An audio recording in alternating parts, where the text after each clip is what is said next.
Apa yang kita nak ambil pengajaran daripada peristiwa Allah tu? Jangan khianat. Jangan khianat. Orang Islam dia sanggup sampai hati nak jatuhkan kerajaan Uthmaniyah Turki. Kononnya kerajaan ini dah lama tua, 700-800 tahun, betul?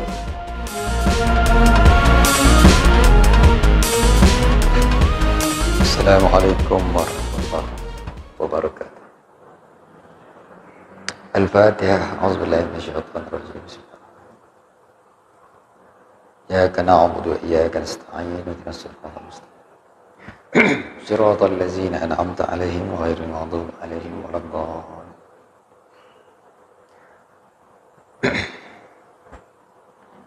Qala Allah Ta'ala fi kitabihil 'aziz. A'udzubillahi minasyaitonir rajim. Bismillahirrahmanirrahim. Aj'altum siqayatal hajj wa imaratal masjidil haram kaman amana billahi wal yawmil akhir wa jahada fi sabilillah la yastawuna 'inda Allah wallahu la yahdil qawmaz zalimin. Allazina amanu wa hajaru wa jahadu fi sabilillahi bi amwalihim wa anfusihim a'zamu darajatan 'inda Allah wa ulaika humul faizun. Shadaqallahul azim. Firman Allah Subhanahu wa taala di dalam Al-Qur'an, di dalam surah Taubah ayat 19 dan 20. Aj'altum siqayatal hajj, apakah kamu menyangka dengan memberikan air ataupun siqaya kepada jemaah-jemaah haji ataupun melaksanakan pemberian air ketika musim haji, wa imaratul masjidil haram, dan mengimarahkan Masjidil Haram, kaman amana billahi wal yawmil akhir, sama, serupa, setanding ataupun sebesar ataupun seumpama dengan mereka yang beriman dengan Allah wal yaumil akhir, dan beriman dengan hari akhirat, wa jahada fi sabilillah, dan mereka yang berjihad di jalan Allah, la yastawuna 'inda Allah, tidak sama sebenarnya di sisi Allah mereka itu. Wallahu la yahdil qawmaz zalimin, dan Allah tidak memberi hidayah kepada mereka yang zalim. Adapun orang-orang yang beriman, allazina amanu wa hajaru, dan berhijrah, wa jahadu fi sabilillah, dan mereka itu berjihad di jalan Allah, bi amwalihim wa anfusihim, dengan harta benda mereka dan jiwa mereka, a'zamu darajatan indallah, mereka itu lebih tinggi darjatnya di sisi Allah, wa ulaika humul faizun, dan merekalah daripada kalangan orang-orang yang berjaya. Yang saya hormati Tuan Pengerusi Majlis, Tuan Imam, Jawatan Kuasa Masjid, tuan-tuan hadirin dan hadirat yang dirahmati Allah sekalian. Alhamdulillah, pada malam ini kita dapat sama-sama berkumpul dalam satu majlis sempena kita menyambut Ma'al Hijrah ataupun Tahun Baharu Haram pada 1 Muharram 1443 Hijrah. Betul? Kita lupa pula. 45, 44 tahun lepas, 45 tahun ni. Saya, sebelum kita panjangkan kuliah ni, saya mohon maaf sebab suara tak berapa elok. Saya kena batuk. Jadi sepatutnya saya memang, kalau tak ingat janji tu, saya tak excuse lah pada malam ni. Tetapi oleh kerana mungkin susah tuan-tuan nak cari pengganti, taklah susah juga kan, tapi mungkin leceh sikit nak cari pengganti. Jadi saya paksakan diri. Saya batuk, suara pun macam apa tu, Ramli Sarip. Dia serak-serak sikit. Jadi minta maaf lah, ini bukan suara sebenar saya ni. Ini adalah suara penyamar, bukan suara penceramah tulen. Baik, biasanya bila kita menyambut tahun baru ini, kita buka buku baru. Dari sudut banyak cadangan-cadangan untuk dikira tahun permulaan dalam Islam untuk menggantikan tahun Masihi, sama ada ianya merujuk kepada tarikh lahir Rasulullah sallallahu alaihi wasallam yang mungkin sekitar tarikh oleh Sayyidina Umar mempunyai makna yang besar, kerana hijrah yang berlaku pada tahun kira-kira lebih kurang ke-13 kerasulan Rasulullah sallallahu alaihi wasallam yang mana ianya berlaku, dan perkataan hijrah itu disebut oleh Allah Subhanahu wa taala di dalam Al-Quran, dan mempunyai makna-makna yang tertentu, yang tersendiri. Sebagaimana saya sebutkan tadi, di mana orang-orang yang berhijrah dan mereka yang beriman sebelum itu dan berhijrah dan berjihad di jalan Allah, sama ada dengan harta benda mereka dan juga dengan diri mereka, mereka merupakan mendapat kemenangan di sisi Allah Subhanahu wa taala. Yang mana kemenangan itu bukan hanya kemenangan di dunia di mana Rasulullah sallallahu alaihi wasallam berhijrah dari Mekah ke Madinah, tetapi hijrah ini memberikan tanda kepada kita yang mana Allah Subhanahu wa taala mengkhabarkan kepada kita tentang berita gembira yang akan didapati oleh mereka yang berhijrah. Jadi hijrah ni, kalau adik-adik untuk mudah tahunya, hijrah ni pindah aja. Pindah daripada satu tempat kepada satu tempat. Tetapi apabila kita merujuk kepada istilah ini di dalam pengertian agama, dia akan membawa banyak pengertian. Sama ada ianya berhijrah dalam bentuk pengorbanan, perubahan diri, mengejar kemajuan dunia dan akhirat. Juga dia merujuk kepada perkataan hijrah. Hadirin hadirat yang dirahmati Allah sekalian, hijrah biasa diletakkan di bawah hijrah dalam peristiwa sambutan hijrah ini di negara kita dengan berbagai-bagai tema, berbagai-bagai tajuk. Dia mengikut kepada negara lah. Saya tak ingat apa tema tahun lepas, tapi tahun ni saya rasa lebih kurang masyarakat madani lah kot.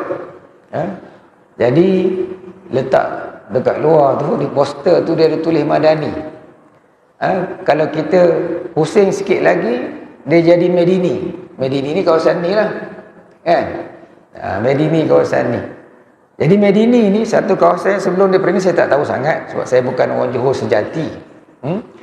Jadi orang Johor sejati dia tahulah kawasan ni, yang mana sebelum dia berubah menjadi Medini ke, menjadi apa ni, Nusajaya ke dan sebagainya, mereka tahu. Yang mana kawasan ini sebelum daripada Medini jadi Medini ke, jadi apa lagi, Bukit Indah ke, macam-macam tu, sebahagiannya dikekalkan nama tempat itu, sebahagiannya diubah. Kalau macam contoh saya lalu tadi, macam contoh jalan sebelum sampai ke sini 5 kedai kan, jarang kita dengar nama atas dunia ni 5 kedai kan, tetapi nama itu dikekalkan, tidak diubah. Ada beberapa tempat diubah namanya kepada nama yang lebih baik. Begitu juga berlaku kepada Yathrib, di mana Yathrib ni adalah nama lama kepada Madinah yang sebelum daripada Rasulullah sallallahu alaihi wasallam berhijrah. Tetapi apabila Nabi berhijrah, Nabi ubah nama itu kepada Madinah, bertepatan dengan ajaran, konsep ke, falsafah ke, kalau kita nak kata, Islam itu sendiri yang membawa pembaharuan, yang membawa makna kepada Madinah itu. Ianya bukan bermaksud bandar semata-mata. Ad-din juga diambil dari akar kata yang sama, Madana. Mudun. Mudun ini adalah bandar ataupun tamadun. Jadi kalau kita hari ini nak sebut bahawa masyarakat madani itu adalah masyarakat yang bertamadun, itulah benda je. Tetapi apa yang nak diasaskan kepada tamadun itu, ia tidak lari daripada perkataan agama yang diambil daripada akar yang sama, yang merujuk kepada agama yang mempunyai pengertian yang lain sebagaimana yang dipahami oleh masyarakat barat. Masyarakat barat memahami agama sebagai religion, iaitulah perkara-perkara yang bersabit dengan ritual, aktiviti ritual, kerohanian, personal matter, dan dia tidak ada kaitannya dengan cabang kehidupan manusia di atas muka bumi ini. Dia kira menyembah Tuhan je. Itu agama. Dan pandangan makna agama di dalam pengertian barat ini terbawa-bawa kepada orang Islam, sehingga orang Islam melihat agama Islam sebagaimana agama daripada pandangan barat. Sedangkan agama daripada pandangan Islam, dia boleh mengubah satu kawasan yang kosong, yang tidak ada jiwa agama kepada agama, dan kawasan itu berkembang menjadi satu kota, juga disebut sebagai Madinah ini kota. Ad-din itu adalah agama. Jadi kota yang didirikan di atas asas agama. Jadi begitu. Jadi perubahan daripada Mekah ke Madinah ini daripada sebuah kota yang tidak didirikan di atas asas agama kepada yang didirikan di atas asas agama. Kita berhenti dekat situ. Kalau kita patah balik dalam konteks kita manusia, kalau kita hijrah daripada seorang yang tidak beragama kepada beragama, daripada seorang yang kurang beragama kepada beragama dan moden. Masalah kita hari ni, kita nak berubah, berhijrah tu, agama tinggal yang nampaknya kota saja, maju saja, bandar saja, mall saja, sedangkan agamanya tinggal. Dia berbeza. Persoalannya di sini, kenapa pula nak berpindah ke Madinah yang dikatakan beragama, sedangkan di Mekah sepatutnya lagi beragama lah. Sebab di sana ada kota Mekah, ada Kaabah. Tak, wal yatawafu bi baitin atiq. Hendaklah kamu tawaf di rumah yang tua. Inna awwala baitin wudi'a lin-nasi bi Bakkah mubarakah. Sesungguhnya rumah yang paling tua, yang paling awal dibina adalah di Bakkah itu, di Mekah. Yang dibina bukan saja dibangunkan daripada asas yang asalnya dibuat oleh Nabi Adam, oleh Nabi Ibrahim, tetapi ianya dikatakan dibangun oleh para malaikat sebelum daripada itu lagi. Dia merupakan suatu rumah yang tua. Kenapa pula di situ tidak beragama, sedangkan di situ letak Kaabah?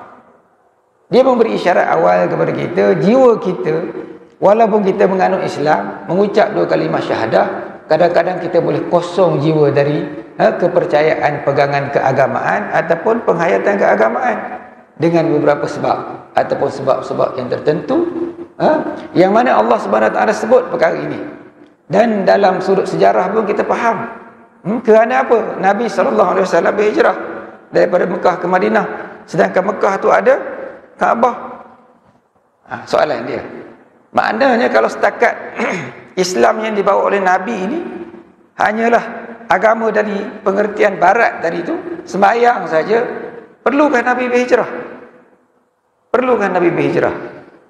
Ataupun Islam tu hanya nak kerja haji je, tak ada masalah, duduk kat situ lah.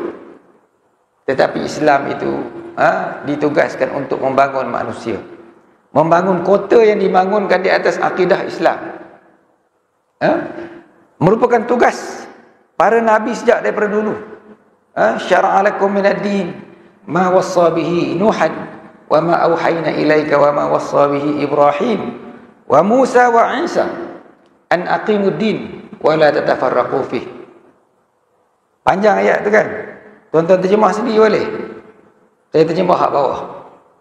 Maknanya telah disyariatkan kepada kamu daripada agama itu apa yang telah diwasiat kepada Nabi Nuh, dan juga apa yang diwahyukan kepada kamu wahai Muhammad, dan apa yang diwasiatkan kepada Nabi Ibrahim, Musa dan Isa. Apa asas wasiat itu? Menegakkan agama. An aqimuddin, tegakkan agama. Bila tegak agama, kota kan terus tertegak di atas agama itu. Wala tatafarraqu fih, jangan kamu pecah belah. Luas tu. Bila nak bawa benda ni, nak test dalam masyarakat Mekah dan nak test dalam masyarakat hari ni, dia lebih kurang je. Kenapa? Kalau kita ajak orang semayang, ajak orang pergi masjid, pergi haji, pergi apa lagi, umrah, macam-macam lah, puasa, ajak orang marah tak? Tak marah sangat kan, cuma malas lah. Setengah tu dia malas semayang, dia malas pergi haji, duit tak ada, macam-macam lah. Tapi dia tak marah. Tapi kalau kita tegur dia daripada buat jahat yang dilarang oleh syarak, mereka mula marah.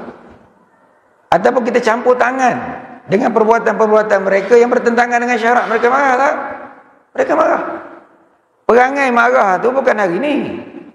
Kabura alal musyrikin ma tad'uhum ilaih. Menjadi satu keberatan ke atas musyrik. Orang-orang musyrik itu apa yang kamu serukan kepadanya. Agama atas sifat ataupun makna begitu, tegakkan agama, jangan berpecah belah ni. Kalau kamu seru kepada orang, dia menjadi satu keberatan. Menjadi satu keberatan apa yang kamu serukan kepada mereka itu, wahai Muhammad. Kabura 'alal musyrikin ma tad'uhum ilaih. Jadi keberatan. Sehingga masyarakat Mekah ni bukan takat tak nak ikut, mereka berfakat-fakat untuk membunuh Nabi. Kenapa? Sebab masuk campur lah. Masuk campur urusan pentadbiran kota Mekah. Kenapa? Sebab Nabi ini minta sokongan, minta wala'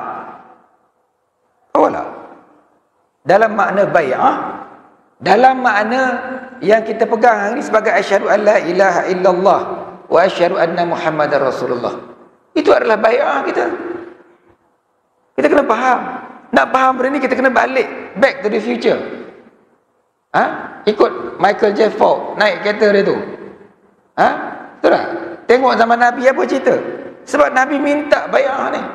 Dengan ada bai'ah tu menyebabkan Nabi tu akan berkuasa untuk menghukum. Semua orang ikut kena cakap dia. Semua orang kena ikut cakap Nabi. Buktinya apa? Fala wa rabbika la yu'minun. Demi Tuhan kamu tidak beriman mereka itu, hatta yuhakkimuka, sehingga mereka itu menjadikan kamu sebagai hakim ataupun berhukum dengan kamu. Fima syajara bainahum, dengan apa yang mereka perselisihkan. Ada perselisihan, bawa jumpa Nabi, Nabi jadi hakim. Nabi menentukan. Sedangkan ketika itu di Mekah telah ada satu sistem pemerintahan sendiri. Ada balai mesyuarat dia, Darun Nadwah. Tuan-tuan buka YouTube, tengok Mekah di zaman dia buat balik Darun Nadwah dekat sini, tepi Kaabah, rumah Abu Jahal kat situ, rumah Nabi kat sini. Tengok tak? Ada tengok? Ada, dia kata, okey tu. Nampak? Ada sistem dia. Dan ayat yang saya baca tadi adalah ayat merujuk kepada sistem yang telah wujud, iaitu siqayah. Beri orang minum air ketika musim haji. Bukan takat besok beri orang air free. Mereka menyediakan makanan, buah-buahan, beri orang. Saya sebut minggu lepas, Mughirah bin Syu'bah silap. Sebab sejarah ni kadang-kadang dia tak ingat. Dia mari tak ingat, tu sebut nama lain. Saya sebut Mughirah bin Syu'bah yang merencanakan satu pakatan ataupun mesyuarat untuk menghalang dakwah ni berkembang. Ingat tak minggu lepas? 2 minggu lepas lah. Sebenarnya bukan Mughirah bin Syu'bah. Mughirah bin Syu'bah ni saya termasuk sebab kita menceritakan bagaimana Rasulullah SAW memerintahkan sahabatnya memecahkan berhala Al-Lat. Di mana? Di Taif, kawasan suku Saqif. Dia yang pergi. Tetapi sebenarnya yang merencana, yang buat mesyuarat tak bagi orang dengar cakap Muhammad ni ialah ayah kepada Khalid, Al-Walid bin Mughirah. Al-Walid bin Mughirah ni adalah seorang yang sangat jud, sangat pemurah. Ketika musim haji dia akan beri derma, dia bagi dia bagi macam-macam. Kau nak kata apa dia ni? Kafir tapi baik. Ini kadang-kadang hari ni orang kata biar kita orang kafir yang baik daripada orang Islam yang jahat. Tengok baik, tengok dulu nanti dulu, wait a minute. Sebab itu Tuhan tanya, apakah kamu menyangka dengan memberikan orang pada musim haji itu dan mengimarahkan Masjidil Haram itu sama sebagaimana mereka beriman dengan Allah dan hari akhirat?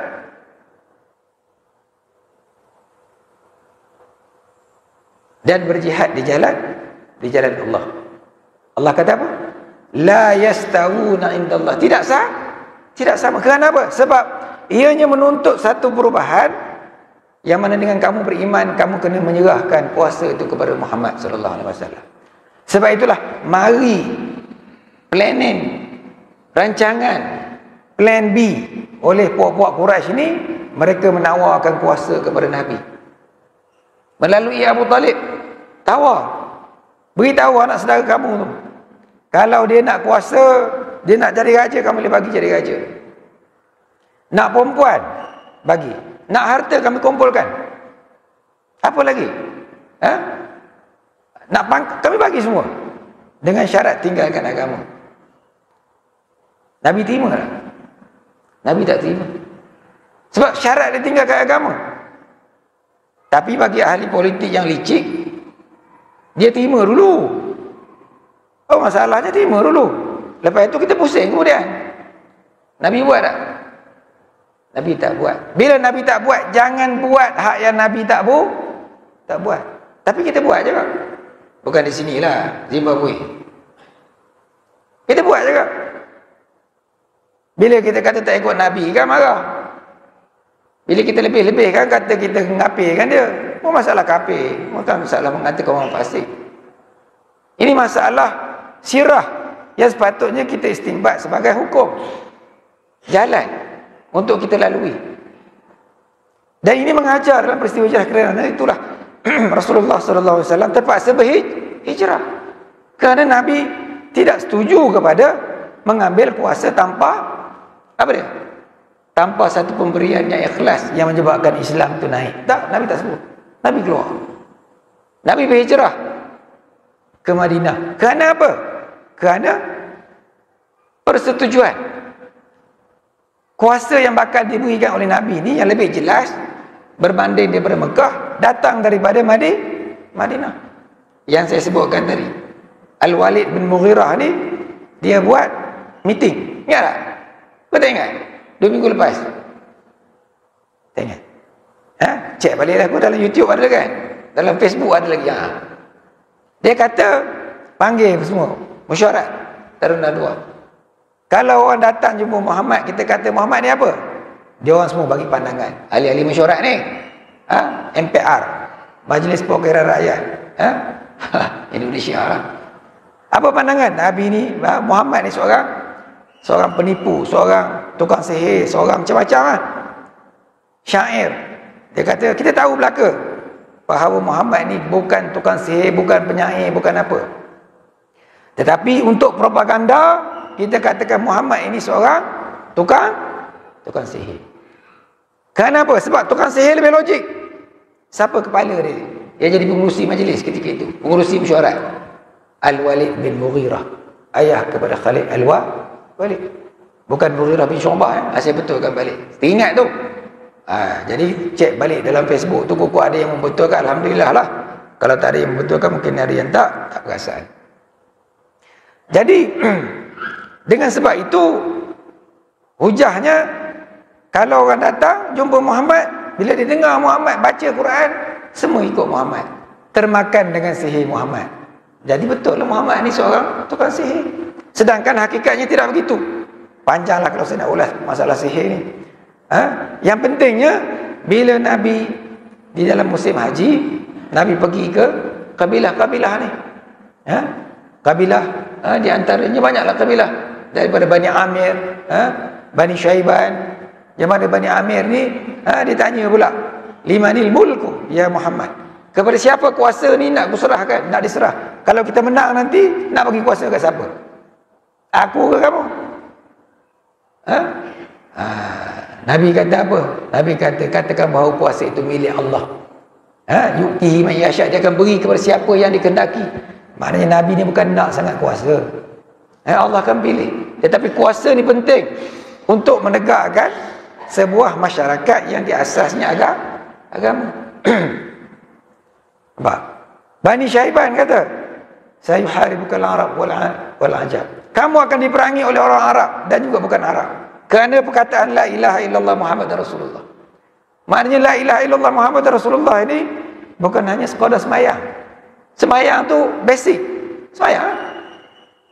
Tetapi oleh kerana tidak dapat memegang kekuasaan di Mekah itu, yang menyebabkan apabila Aus dan Khazraj datang daripada Madinah, bawa Nabi di dalam dua pakatan, kalau kita kata pakatan, dua perjanjian, Aqabah pertama dan Aqabah yang kedua.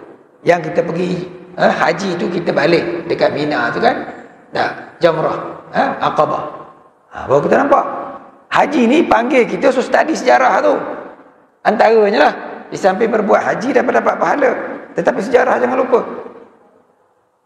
Jadi apabila mendapat bai'ah daripada mereka, bai'ah ni persetujuanlah untuk mempertahankan Nabi dan menjadikannya sebagai pemimpin.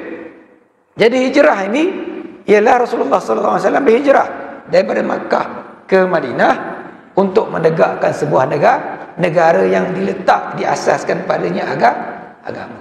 Yang mana asas ini tidak dapat diletakkan di Mekah. Tak boleh nak letak sebab kontrol oleh dia orang. Dikontrol oleh dia orang. Ini adalah hakikat. Ini adalah sejarah.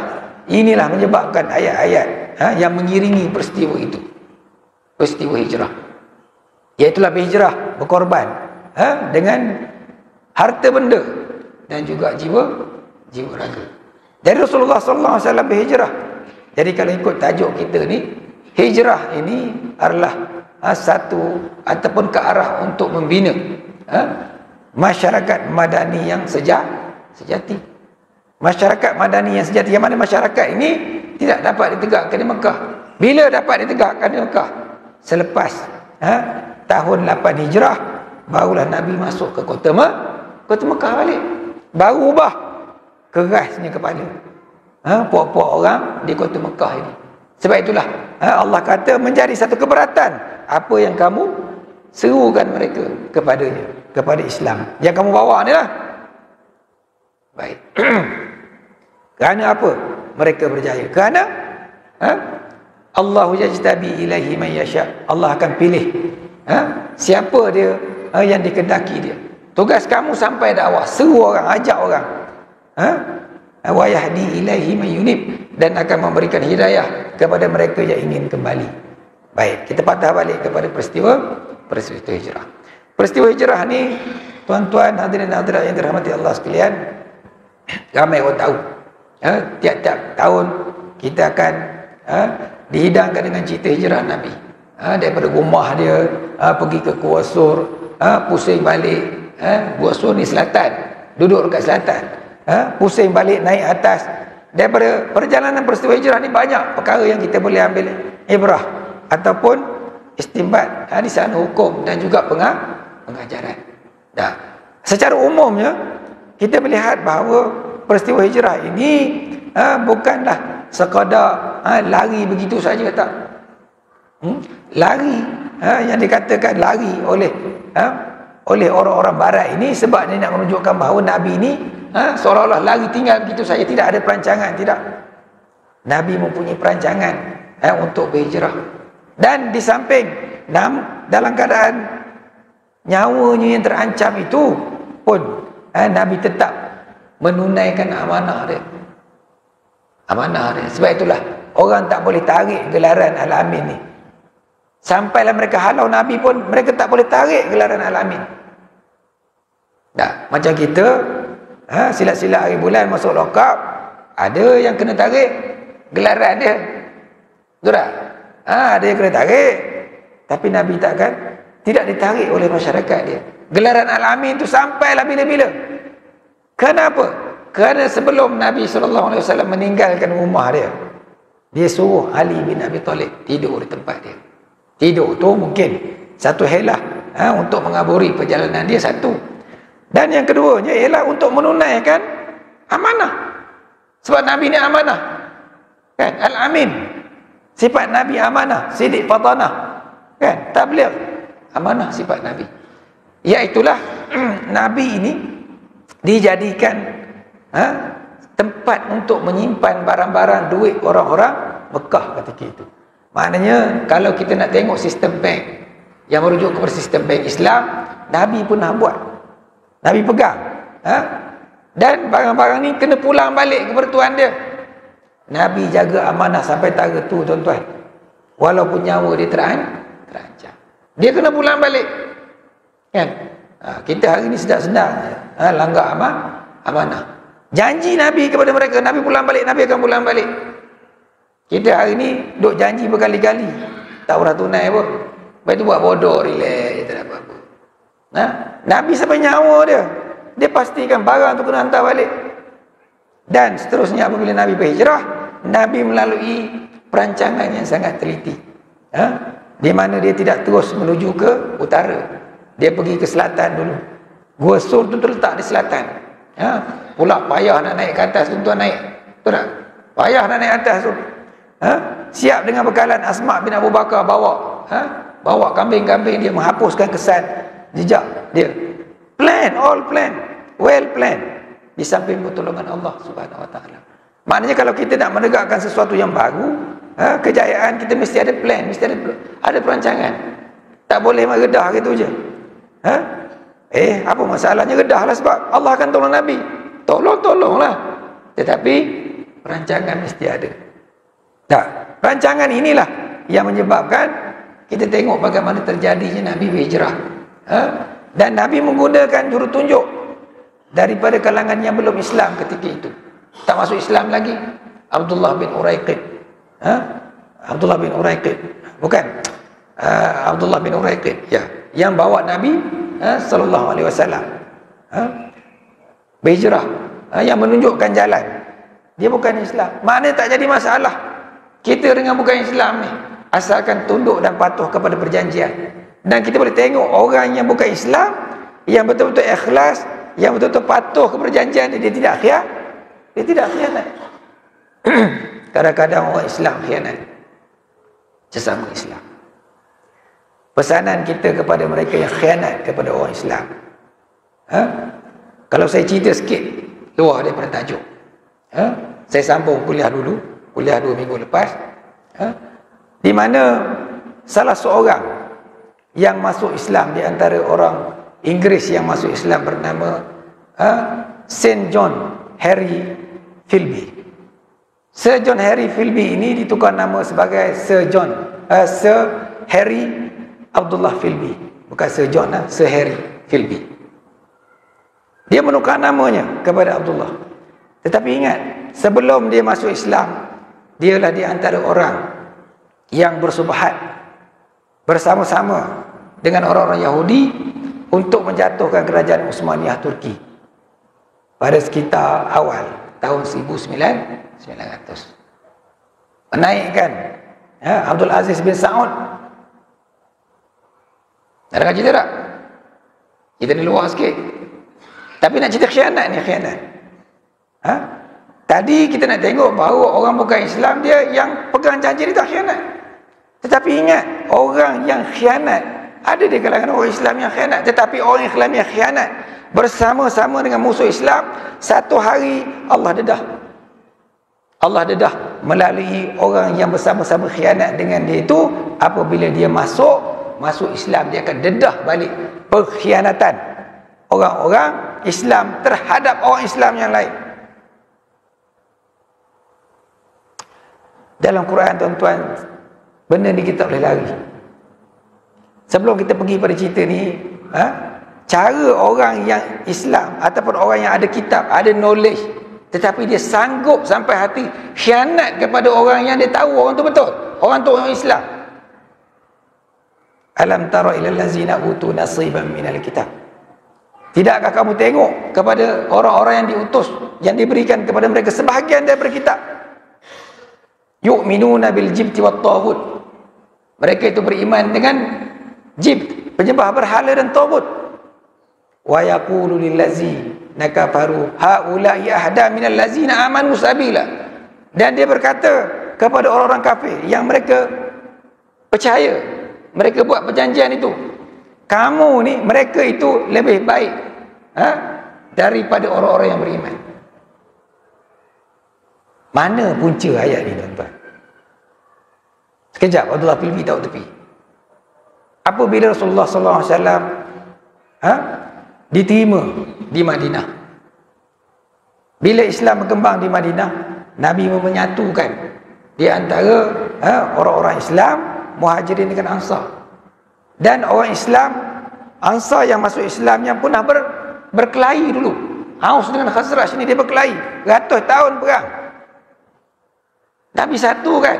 Maknanya Nabi satukan kumpulan majoriti untuk menjadi base dia. Sebab kumpulan majoriti ni berpecah, berkelahi. Siapa tukang kona? Yahudi. Yahudi. Qainuqa, Nadir, Quraizah, mereka yang pecah belah kan. Tapi bila Nabi dapat menjadi pemimpin mereka, mereka satukan. Apabila orang-orang Yahudi ni dihalau, di antaranya Bani Nadir, Bani Qainuqa dahulu. Selepas itu barulah Bani Quraizah datang. Apa ni, mereka dihalau sampai ke Khaybar. Bila mereka berada di Khaybar, mereka datang ke Mekah. Mereka buat pakatan dengan orang-orang kafir Quraisy Mekah, kan? Turunlah ayat ini menceritakan perangai mereka. Sepatutnya orang-orang Yahudi dan Nasrani ini orang yang diberikan kepada mereka kitab. Tidakkah kamu tengok orang yang diberikan kepada mereka sebahagian daripada kitab itu, mereka boleh percaya kepada puak-puak musyrik ni, sedangkan kamu menyembah Allah. Kamu tahu siapa Nabi, betul tak?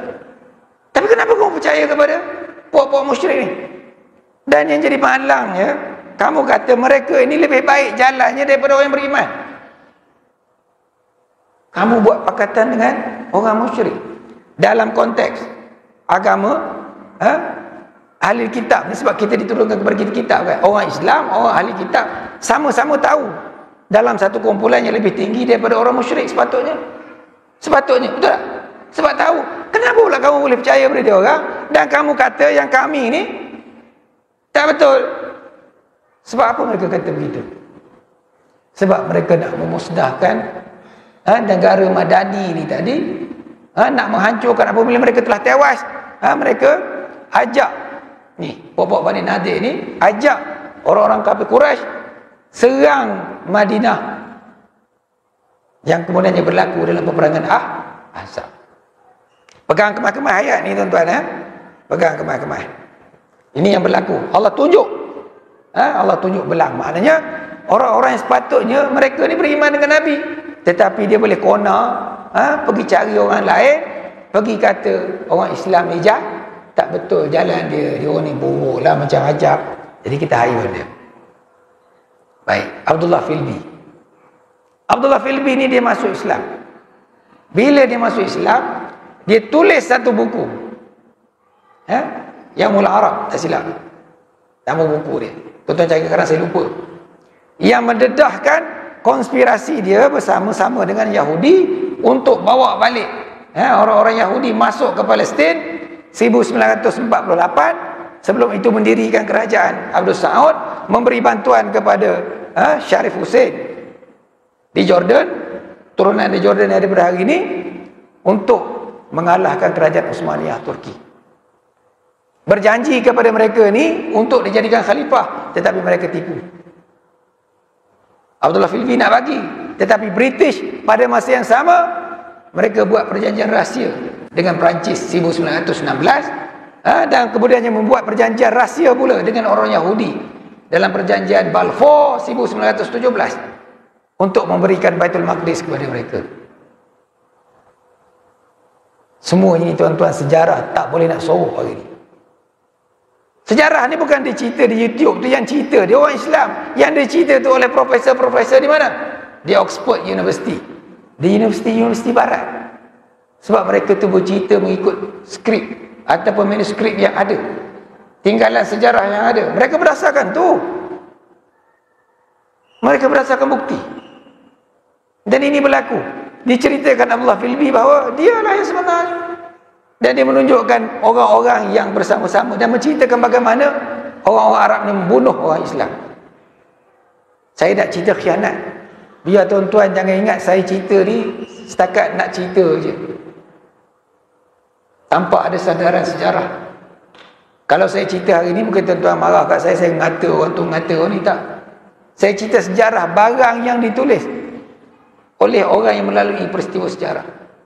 Maknanya di sini, satu ketika mana orang-orang Arab ini berkhianat, panggil Filbi ni di antara 4 orang yang menubuhkan kerajaan, yang bawa masuk orang-orang Yahudi. Ben Gurion menjadi Perdana Menteri Israel yang pertama, tak silap. Shakespeare, dia punya panglima Azan. Panglima tentera dia yang mati dibunuh, yang cuba mengalahkan Ibn Rashid, wakil kerajaan Uthmaniyah di kawasan Arab. Apa yang kita nak ambil pengajaran daripada peristiwa Abdullah Filbi? Jangan khianat. Jangan khianat. Orang Islam dia sanggup sampai hati nak jatuhkan kerajaan Uthmaniyah Turki. Kononnya kerajaan ini dah lama tua, 700-800 tahun, betul? 1453 sampai 1924, berapa tahun kira dah? Lama. Dah nyanyuk sehingga diberi nama sebagai orang sakit Eropah oleh orang-orang barat. Mereka berpakat dengan orang kafir untuk jatuh. Dan orang kafir ambil kesempatan untuk menaikkan semangat Arab, kebangsaan Arab. Mengatakan kamu ni lebih baik daripada orang-orang Uthmaniyah tu sebab dia orang ni berbangsa Turki. Kamu ni orang Arab, kamu yang paling layak. Kami janjikan kamu khalifah. Pak. Sebab itulah tuan-tuan, sejarah ni dia berulang. Sama ada 100%, 90%, 80%, 50%, itu masalah lain. Sama ada tepat tak tepat, tapi pattern dia lebih kurangnya. Sebab itu kita kena belajar daripada sejarah. Hijrah ni antara lain cerita sejarah. Nah, cumanya tuan-tuan nak kupas dari sudut motivasi, berubah lah, berpena kena, itu macam-macam boleh masuk lah. Betul tak? Tetapi yang saya baca ni sejarah. Tapi orang menyampah cerita sejarah ni. Kau cari Pak Maun. Pak Maun okey sejarah. Dia ada buku dia. Yang lain tengok sejarah je. Sejarah tahun-tahun lagi lah. Ni apa pun ingat tahun pula. Sedangkan tahun ni kita boleh ingat dalam masa 3 hari. Ribuan tahun dalam masa 3 hari. Semalam, hari ni, esok.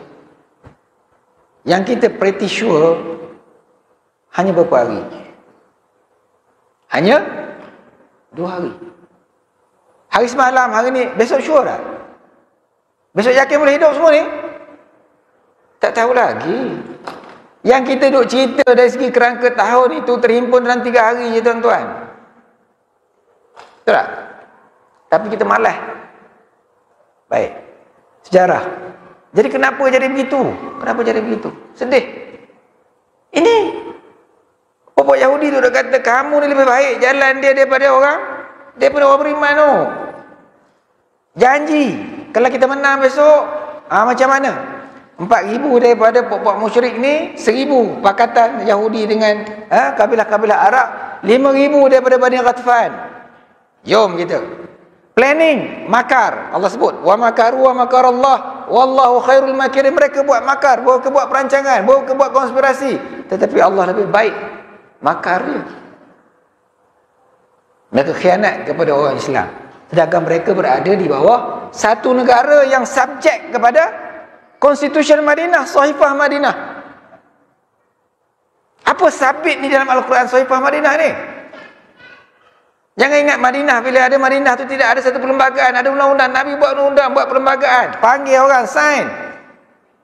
Kena patuh kepada perlembagaan tu. Allazina immakannahum fil ard, iaitu orang-orang yang apabila diberikan kuasa, dikukuhkan kedudukan di atas muka bumi, kuasa. Aqamus solah, mendirikan sembahyang. Sebab itu Nabi sampai saja ke Madinah di Quba, Kalau kita pergi haji, pergi umrah, Quba. Jauh sikit daripada Madinah kan. Itu Nabi berhenti dulu buat masjid sementara. Sebelum buat masjid Nabawi tu. Sebab nak dirikan sembahyang. Wa atau zakah, keluarkan zakat, mesti ada sistem ekonomi yang kemudian menyebabkan satu sistem percukaian yang lebih bersih bernama zakat dapat diperkenalkan. Ya? Wa amaru bil ma'ruf wa nahaw 'anil munkar. Ajak orang buat baik, cegah daripada buat mungkar. Mesti ada undang-undang. Kalau tak ada undang-undang cakap macam saya ni, siapa nak dengar? Judi tak boleh, apa tak boleh, siapa nak dengar? Tapi kalau kita tutup kedai judi contoh, tak ada orang datang pergi judi. Nak judi, judilah sendiri macam-macam kalau nak buat jahat ni. Nah, judi online lah benda. Betul masalah. Keras tak? Keras tak keras tu belum tuan-tuan lah. Wa ilallahi turja'ul umur, dan kepada Allah kembali segala urusan.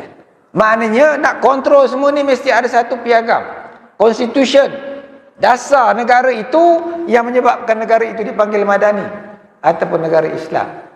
Mesti berakidah kepada akidah Islam, di mana constitution itu disebut sebagai semua perkara ini diperselisihkan kembali kepada Allah dan Rasul. Dia tak kembali kepada Quran dan Sunnah sebab Allah dan Rasul masa itu Nabi hidup lagi. Mesti ada asas dia. Mereka sign, mereka langgar. Hari ni kita tengoklah, kalau ada jenis-jenis yang macam ni, dia bukan nak cerita benda-benda kecil-kecil ni, dia nak kalau boleh runtuh hak ni. Benda ni ada motif lain ke? Saya nak cakap ni, ada motif lain ke? Saya ahli politik ke? Saya penipu ke? Saya bagi Allah jawab, bukan saya jawab. Selepas ayat itu Tuhan kata apa? Wa yukadzibuka, sekiranya mereka mendustakan kamu, yang kamu nak bawa di sebuah negara madani ni, alah bohonglah, penipulah, macam-macam lah, tak nak ikutlah. Faqad kazzabat qablahum qaum Nuhin wa 'adin wa Samud. Maka sebelum daripada ini telah menipu, telah mendustakan kaum. Kaum siapa? Kaum Nuh, Ad dan kaum Samud.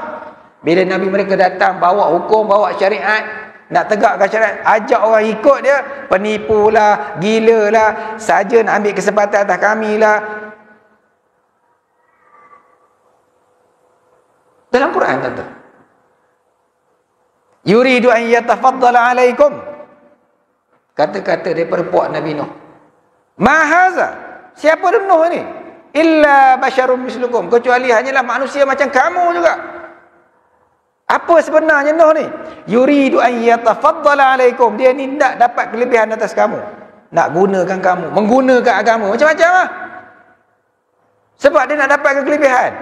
Bila kamu ikut dia, dia kona macam-macam ni. Walau syaa rabbuk, sekiranya Tuhan kamu nak, la anzala malaikah, oh cerdik, nescaya Tuhan akan turunkan malaikat. Barulah kena malaikat turun, barulah kita boleh ikut. Ni apa ni, apa barang ini saja ni nak dapat, nak jadi ketua ni. Ma sami'na bihaza fi aba'ina al-awwalin, kami tak pernah dengar apa yang dia bawa oleh Nuh ni. Tok nenek kami tak pernah cakap. Dia saja-saja buat cerita lah. Maknanya bila kita bercakap barang ini dalam konteks madani, mesti ada sistem yang teratur. Jangan tolak, jangan pisahkan politik dengan agama. Orang kata apa? Orang kata sebiji, macam mana kaum Nabi Nuh kata kepada Nabi Nuh dulu. Kita tak nafikan ada orang yang gunakan agama, tu biasalah. Ada, semua ada. Tetapi jangan kita buat satu generalisasi apabila ada usaha ke arah itu, kita kata macam-macam. Bukan kita nak bagi sokongan, bukan kita nak berhijrah, bukan kita nak berjihad dengan harta benda kita, diri kita. Kita cakap macam-macam. Dia cakap macam-macam. Dan yang malangnya nak meruntuhkan negara Madinah tu. Malangnya nak meruntuhkan kerajaan Osmaniyah Turki. Memang ketika hayat Osmaniyah Turki itu berada di hujung, corruption ada, kelemahan mismanagement ada. Sebab itu tuan-tuan tengok dari sudut sejarah, tengok bagaimana peranan ulama ketika zaman itu. Tuan-tuan boleh buka buku sejarah, tuan-tuan tengok seorang yang bernama Jamaluddin Al-Afghani yang menghidupkan penyatuan orang-orang Islam untuk membebaskan diri daripada cengkaman penjajah. Ini nak sambut merdeka ni. Daripada Afghanistan, India, Pakistan, pergi Mesir, sampai ke mana? Sampai ke Turki. Ajak orang Islam bersatu, jangan jatuh kerajaan ni. Memang kerajaan dia huzur, tua, rasuah ada. Tetapi kalau jatuh ni, yang dijanjikan oleh Yahudi itu tak tentu dapat. Apa yang dijanjikan oleh Yahudi kepada Ibn Saud, kepada kepada Syarif Hussein ni, untuk diberikan Baitul Maqdis kepada mereka dan mereka dijadikan khalifah, dapat tak? Tak dapat. Tak dapat. Tak dapat. Arkitek-arkitek dia di antaranya Sir Henry Gurney yang terlibat dalam penyusunan kemasukan orang Yahudi 1948, dinaikkan pangkat, dijadikan Pesuruhjaya, hantar ke Melaya, mati dibunuh di Fraser Hill. Ini sejarah yang tak ada dalam buku sejarah. Tuan-tuan, saya tahu tuan-tuan tak apa-apa nak seronok dengar ceramah saya ni, sebab hari ni kalau kita dapat cerita pasal munakahat pun syok juga.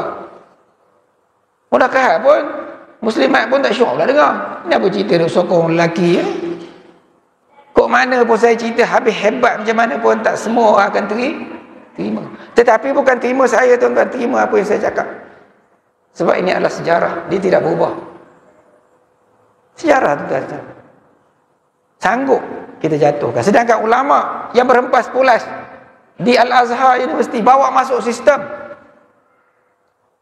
kedoktoran, sistem muhandis, sistem engineering masuk mata pelajaran untuk majukan orang Islam, bukan hanya belajar Al-Quran, belajar sains, belajar teknologi, supaya dengan teknologi dia berjaya, boleh mengalahkan mereka.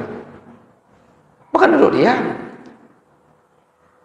Syekh Muhammad Abduh, Rashid Ridha, ulama-ulama yang lain, bukan mereka ni kolot, jumud, mereka ni advance, tapi bukan bidang mereka perubatan dan sebagainya, tetapi ilmu mesti holistik, mesti bersepadu.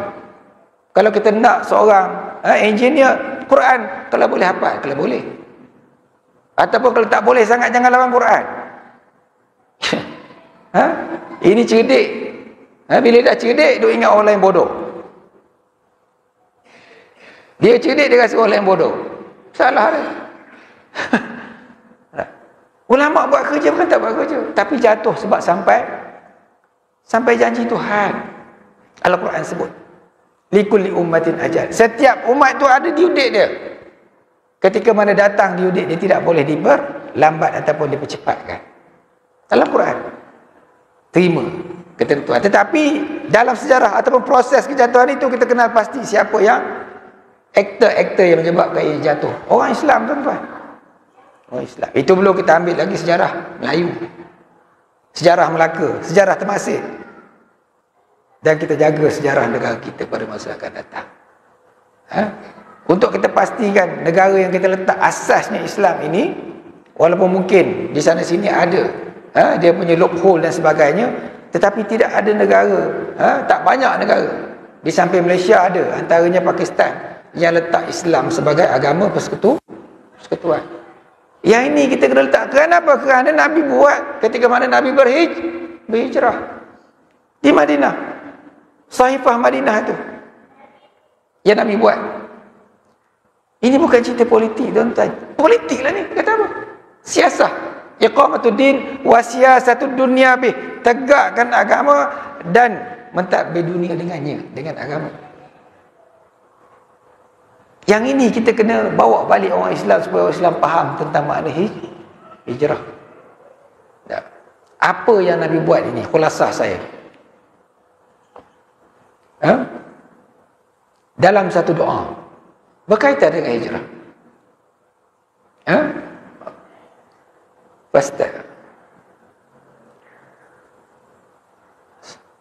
Rabbana wa atina ma wa'adtana ala rusulika wa la tukhzina yaumal qiyamah. Tuhan kami, berikanlah kepada kami apa sebagaimana yang telah kamu janjikan kepada Nabi Muhammad, kepada Rasul kami, dan janganlah hina kami. Doa ni pada hari akhirat kelak. Innaka la tukhliful mi'ad. Sesungguhnya engkau ya Allah tidak pernah menyalahi janji. Apa janji dia?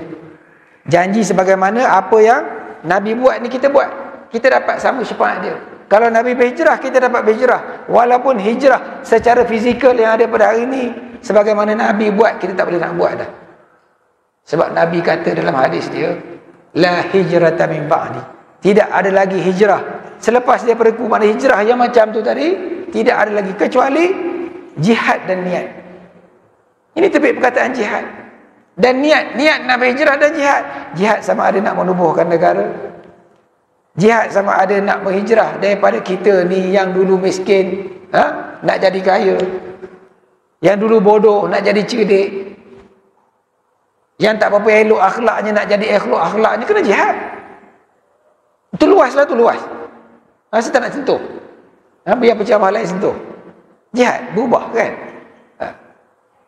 Apa syarat dia? Syarat dia akan kembali kepada hijrah. Fastajaba lahum rabbuhum. Maka Tuhan mereka menjawab mereka.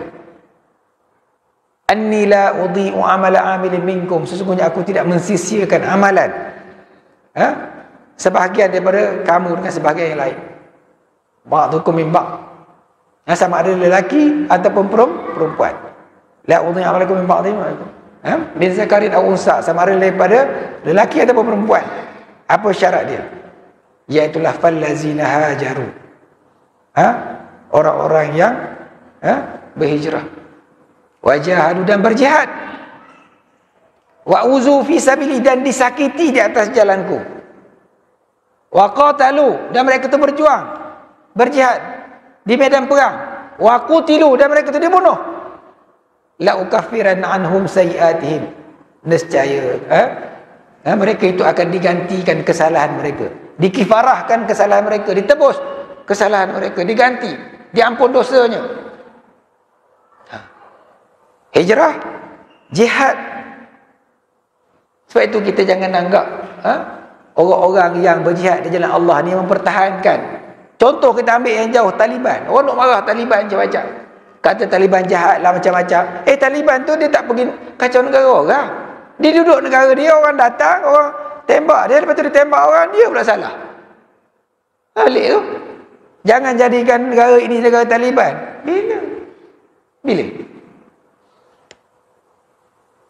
Satu cerita tuan-tuan, John Ridley, wartawan Inggeris yang mempunyai sakit hati kepada Taliban, datang, perempuan ni menyamar masuk ke Afghanistan, mengintip. Reporter bawa kamera, ditangkap oleh Taliban. Taliban tangkap dia, letak dalam rumah. Lepas tu kemudian dibebaskan. Surat khabar datang, news penuh. Macam sehari dua ni kan, ada seorang hamba Allah tu penuh orang datang, pergi tanya dia apa cerita. Datang macam itulah, tanya. Sabar, dia nak tanya ni apa yang Taliban buat pada kamu. Dia buat nanya pada kamu ke? Dia kata aku berjumpa dengan manusia yang paling baik atas muka bumi. Taliban tuan-tuan. Bukan kita kata Taliban ni baik. Lately ni yang kata dia baik. Allah Filbi tadi yang bersama-sama bersekongkol jatuhkan kerajaan Osmaniyah Turki, dia boleh masuk Islam. Jangan main-main tuan-tuan. Idfa' billati ahsan fa idzal ladzi bainaka wa bainahu adawatun ka'annahu waliyyun hamim. Hendaklah kita tolak mereka ataupun kecaman mereka, onar mereka itu dengan cara yang paling baik. Kenapa? Boleh jadi orang di antara kamu dengan dia ni ada permusuhan, dia boleh bertukar menjadi kawan kamu yang paling baik. Biasa tak kita ada kawan kita yang anti kita macam nak gerak, tiba-tiba boleh jadi kawan baik. Kawan kita yang paling baik tiba-tiba boleh tikam belakang. Al-Quran jelas. La yulaqqaha illa allazina sabaru. Tidak dapat menyempurna mencapai perbuatan ini kecuali orang yang sabar. Wa ma yulaqqaha illa zu hazin azim. Tidak dapat mencapainya kecuali orang yang akan mendapat hawan yang sangat besar. Kalau Abdullah Filipi itu masuk Islam, dia tulis dalam satu buku, merupakan satu catatan sejarah nak cerita siapa sebenarnya sejarah kerajaan yang ada di Arab Saudi. Sebab dia yang tulis. Tak. Bila sebut Arab Saudi ni, tuan-tuan kata, nak masuk, nak kerja haji susah lah ni. Pasport, kena tahan. Sejarah. Ada tak sejarah dalam kerajaan Arab Saudi mereka yang cuba menentang kembali Inggeris, mendapatkan hak status khalifah sebagaimana dijanjikan? Ada. Siapa dia? Al-Malik Faisal. Bagaimana akhir hidup dia? Tahun 70-an ni kan? Al-Malik Faisal. Dia dibunuh oleh anak saudara dia. Yang ramai mengatakan anak saudara dia yang balik daripada mereka ni, konspirator dan sebagainya, bunuh dia dan dia cah gila. Kalau kamu lawan, kamu pula kena. Kami tolong kamu naik. Kalau kamu lawan, kami tolong. Nampak? Sejarah, tuan-tuan kalau tengok sejarah, dia boleh menjawab semua persoalan. InsyaAllah. Sebab itulah, tolak dengan cara yang paling baik. Mungkin satu ketika nanti dia boleh jadi kawan kita, dia boleh masuk Islam. Sebab itu Ridley ni orang yang datang nak apa? Nak tahu Taliban, dia boleh masuk Islam. Pakai tutup. Sebab dia kata apa? Dia kata mereka melayan aku dengan cara yang sangat baik. Mereka memasak makanan untuk aku dulu. Lepas aku makan, barulah mereka berebut-rebut makanan. Habis reja aku makan. Nampak? Mereka sangat miskin, tetapi hati budinya baik. Taliban, tuan-tuan, Taliban. Sikit-sikit Taliban, sikit-sikit Taliban kita. Mari mana suara tu? Idfa' billati ahsan. Tolak dengan cara yang paling baik. Jangan pergi katuk pula. Ada? Boleh. Sebab itu bila kita ulang sejarah ini kepada sejarah Nabi, kita tak heran. Orang yang pernah bawa pedang cari nak bunuh Nabi, Umar, kubur dia bersama-sama dengan Nabi sallallahu alaihi wasallam. Sebab itu jangan kita khianat kepada agama. Jangan sekali-kali. Baiklah.